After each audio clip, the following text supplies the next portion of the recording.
Hey everybody, James here again from the Wisdom of Deliverymen. Tonight I wanted to take some time to discuss ethno-states, what they are, how they're created, and in general why they are abject failures as a means of organizing a modern political state.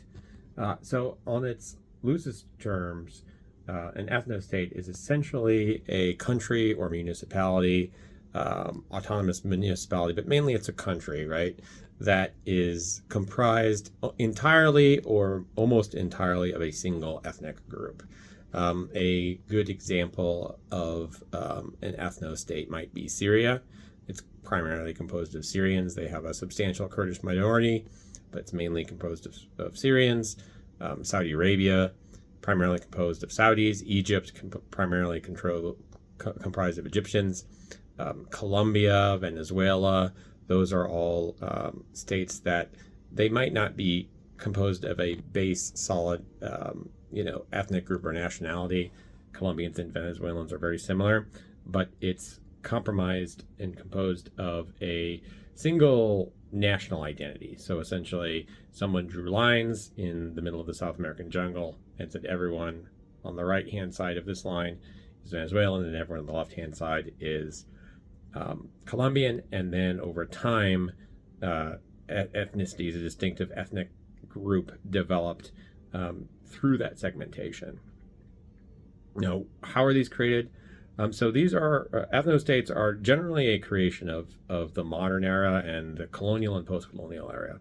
If you go back a couple hundred years to the 1800s, the 1700s, and certainly if you go back thousands of years, there is no such thing as an ethno-state. Regions and peoples are comprised of a multitude of ethnicities. There is a lot of heterozygous population, and predominantly people are members of empires. So the Ottoman Empire, the Frankish Empire, the Yuan or Yuan Empire in China, the Angevin Empire, the Roman Empire.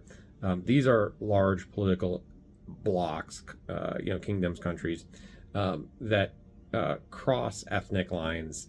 In the case of the Ottoman Empire, the Greeks live in Greece, the Bulgarians live in Bulgaria, the Turks live in Anatolia, the Syrians live in Syria, but all of them are ruled by the Ottoman Empire in a single state. If you go back even further towards, the Middle Ages, the early Middle Ages, the Roman times in the ancient world, you get the sense that quote-unquote states existed in terms of tribes. And that is true that there were tribes that were very, very homozygous in terms of ethnicity and culture. However, there's two caveats. The first caveat is that those tribes were actually in the end tribal confederations, right? And they were actually organizations of multiple tribes that then were overarchingly named a specific name, usually by historians from foreign countries. So if you take someone like the Franks, right? The Franks were basically called the Franks by the Romans, and it was a term that Roman historians and politicians used to define all these people that were essentially loyal to the Frankish chieftain king. However, you look into the details of the Franks, there were up to 12 different sub-tribes of the Franks. There was the Salian Franks, there was the Autonian Franks, etc., etc., etc. Now, if you go deep enough into the sources, you'll do this and you'll understand this. But 99.9% of historians and people that use history don't go this deep into the history. The second caveat to these ancient and classical kingdoms being homozygous, ethno-states is that they weren't states. They weren't countries, they were tribes, they were tribal organizations, they didn't have set borders, they migrated around, they didn't have any of the modern vestiges of a state.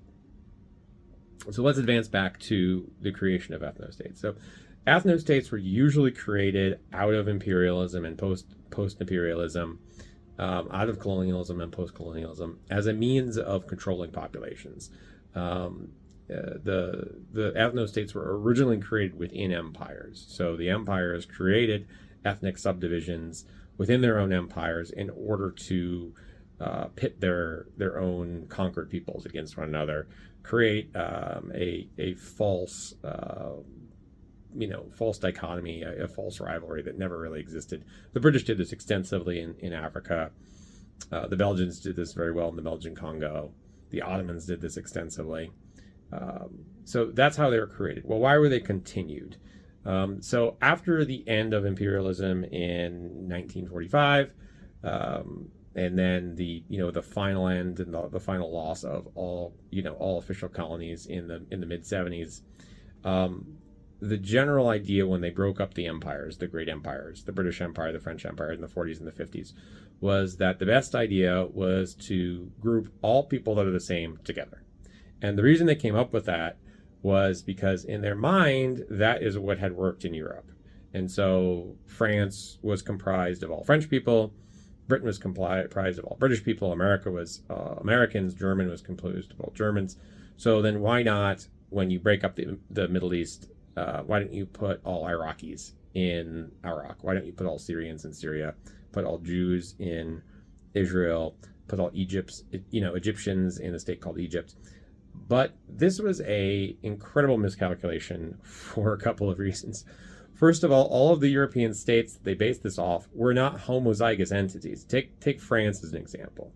So when the French broke up their West African colonies, they modeled the successor states largely on the concept that all French people were Frenchmen. But that's not true at all. If you look at France, if you look at a pre-modern map of France, what we consider modern day France is broken up into about 18 different sub-countries. And especially if you look at the ethnic distribution of the map, France is broken up extensively. So there's Britons, they're in Brittany. There's the Provençals that live in the south. There's the Burgundians. There's the Walloons, live up in Flanders in the north. There's the Navarrese. They live on the border area in the Pyrenees Mountains. There was an ancient kingdom in France called Aquitaine. There was an ancient kingdom in France called Orleans. There was an ancient kingdom in France called Avignon. There was an ancient kingdom in France called Berry. I mean, the point is that if you look at France, France is not composed of Frenchmen.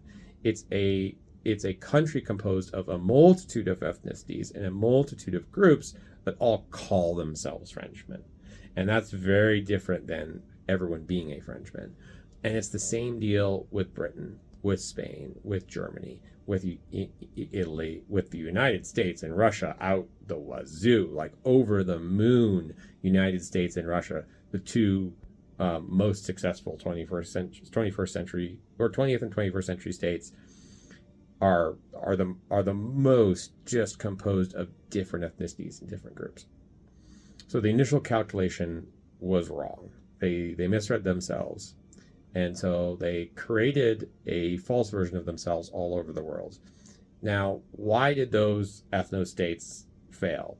Why is it that whenever we hear about countries that are dealing with extreme difficulties, it's these post-colonial, post-imperial ethno-states set up largely in the Middle East, Southeast Asia, and in Africa? And the reason is that the whole idea of an ethno-state is stupid. The whole idea that you're just going to group a bunch of people that are the same together and they're going to solve all their problems and everyone's going to get along because they don't have to deal with ethnic tensions. They don't have to deal with people that are different than them. It's recidivist. It's racist. It's ridiculous. It's absolutely and utterly ridiculous thinking. It's flopdoodle thinking at the highest level.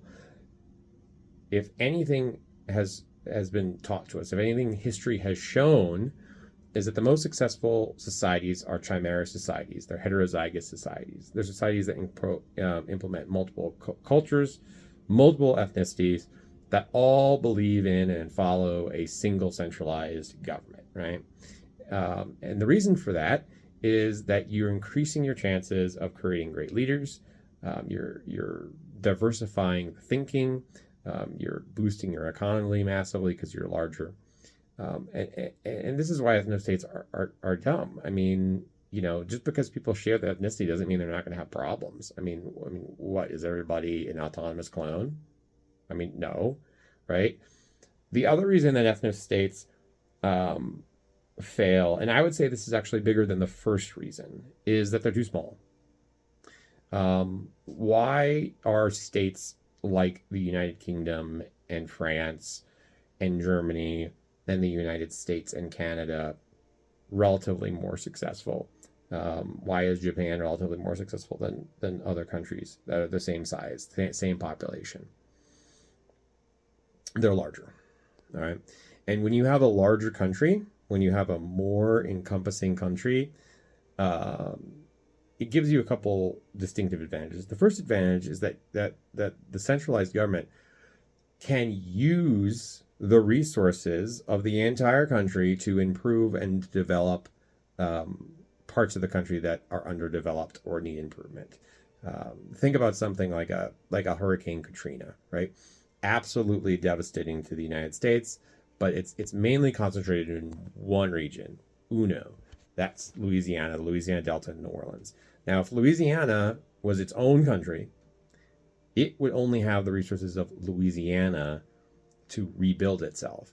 But as it was, it had the resources of the entire United States to rebuild itself. And it rebuilt relatively well. Now, was there corruption? Was there fraud? Absolutely. But it's going to rebuild dramatically better than it is if it's its own little state. So this is what happens to these little ethno-states in the Middle East and Africa, and to the lesser degree the older ethno-states in South America, is that they're going along fine, and they hit a roadblock, they hit some rapids, natural disaster, an economic downturn, a run of terrible dictatorial political leaders, foreign influence from nosy people like the United States and the Soviet Union, and they crumble and they wilt. And why do they wilt? Because they don't have the resources to fall back on that these larger states have. They take one major trauma and they can't recover because they don't have redundancy within their own nation. This is why empires were so strong, right? A part of the empire can fall, part of the empire can go through difficulty, and the rest of the empire can make up for the area that is failing, right? So ethno-states, they're too small, okay? The whole idea of an ethno-state is ridiculous in the first place, and that's why they have traditionally failed. And that's why they traditionally will fail. And this is ironic to me because all you ever hear about, right, in terms of reorganizing the world to make it a more peaceful and happy place, is not making bigger states, not making multi-ethnic, multiracial states. It's making smaller states. It's taking a country like Spain and giving the Basques their independence and giving the Catalonians their independence. It's taking a country like Israel, Palestine, and instead of merging it, making it one country, giving the Palestinians their own state, giving the Israelis their own state, potentially giving the Gazans their own state, making 3 states. It's breaking up Syria. It's breaking up Iraq. It's breaking up Turkey. It's breaking up these countries and making them smaller, quote unquote, more governable, more manageable pieces. But they're not going to be more manageable. The key to reforming national identity and the political institution of the nation in the 21st century is not breaking countries up. It's finding ways of bringing them together. It's finding ways of reforming the concept of essentially empire, but doing it in an egalitarian, democratic way. It's consortiums of countries, right? Like the European Union, like the idea of the African Union, even though the African Union is deeply flawed. So that's kind of my take on ethno-states. That's why they're generally a failure. Thanks, and have a good night.